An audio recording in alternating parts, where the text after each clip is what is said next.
There's a dangerous assumption in the overland community that gets amplified every winter, and that is that four-wheel drive is an insurance policy against getting stranded. The reality is, often having four-wheel drive is the reason why people get into life-threatening situations in these woods.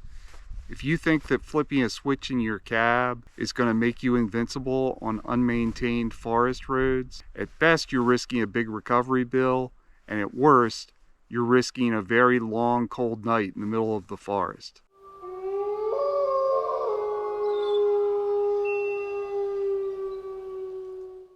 Today we're talking about winter survival and what I call the four-wheel drive confidence trap.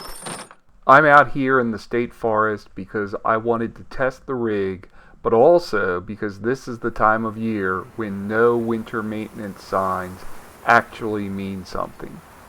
I work a 9 to 5 and can't afford to get stranded out here and miss Monday morning. The state does not plow these roads. They do not salt them. When you cross that threshold, you are on your own.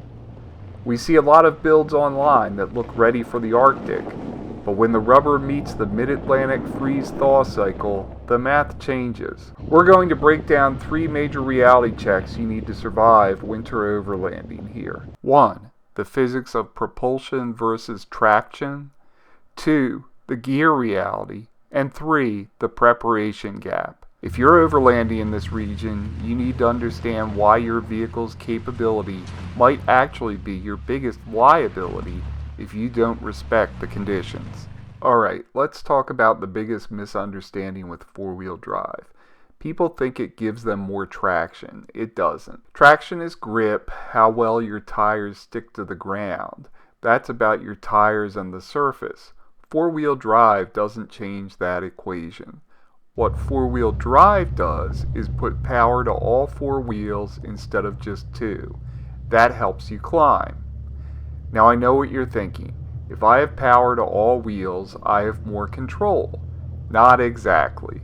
Four-wheel drive helps you go. It does absolutely nothing to help you stop, and it does very little to help you turn once momentum takes over.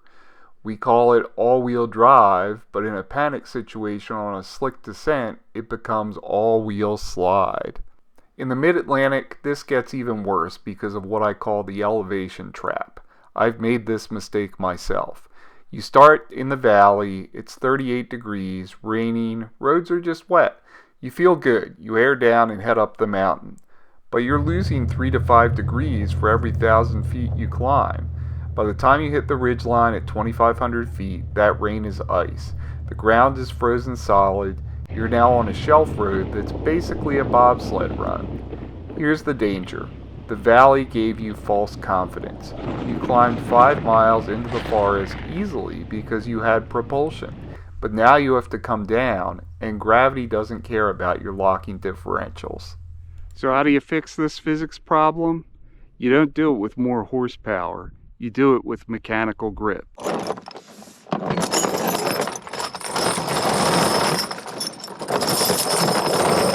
Some people will tell you that big mud terrain tires are enough. I'm here to tell you that on unmaintained forest roads in the winter, tire chains are not an accessory, they are a necessity. When that snow packs down into ice, rubber, no matter how expensive, cannot bite. Chains provide the mechanical key to lock your vehicle to the ground. They are the difference between a controlled descent and a slide off a cliff. I carry a set for all 4 tires. If you were only carrying a recovery strap and not traction devices, you are planning to fail, not planning to drive. Keep it spinning. Yeah. Then there's the issue of visibility. Have a look at this. Underneath all that snow are stumps, logs, and rocks. During the summer, you would just drive around them. But under 12 inches of snow, they become landmines. That's why having armor protecting critical components is important. You need full underbody armor. I'm not talking about the factory tinfoil splash guards. I mean legitimate steel or heavy aluminum skid plates. When you are pushing through fresh powder, you are driving by braille. You are going to hit things you cannot see. Without armor, a hidden stump turns into a smashed oil pan or a broken transfer case. And out here, miles from the nearest plowed road, that is a catastrophic failure. This leads us to the third point. This is about survival. I see rigs with $5,000 in suspension upgrades relying on a cell phone that lost signal 10 miles back down the trail. Here's the hard truth.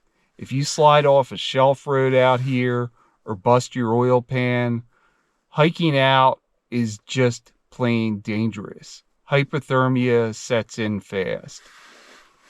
Have a satellite communicator as a dedicated communications device. You need to shift your mindset from my truck can make it to what happens if I have to live here for 48 hours. If you're going out solo or even in a small group, you need an itinerary filed with someone back home. They need to know your route and your drop dead time. The time when, if you haven't checked in, they call for help. And you need the gear to stay put. I carry sleeping bag, extra water, and enough food for a couple of days. I have a way to keep the cabin warm even if the engine dies. This satellite communicator is your lifeline. It allows you to update that itinerary or call for extraction when the mechanicals fail. But the ultimate survival tool, it's your judgment.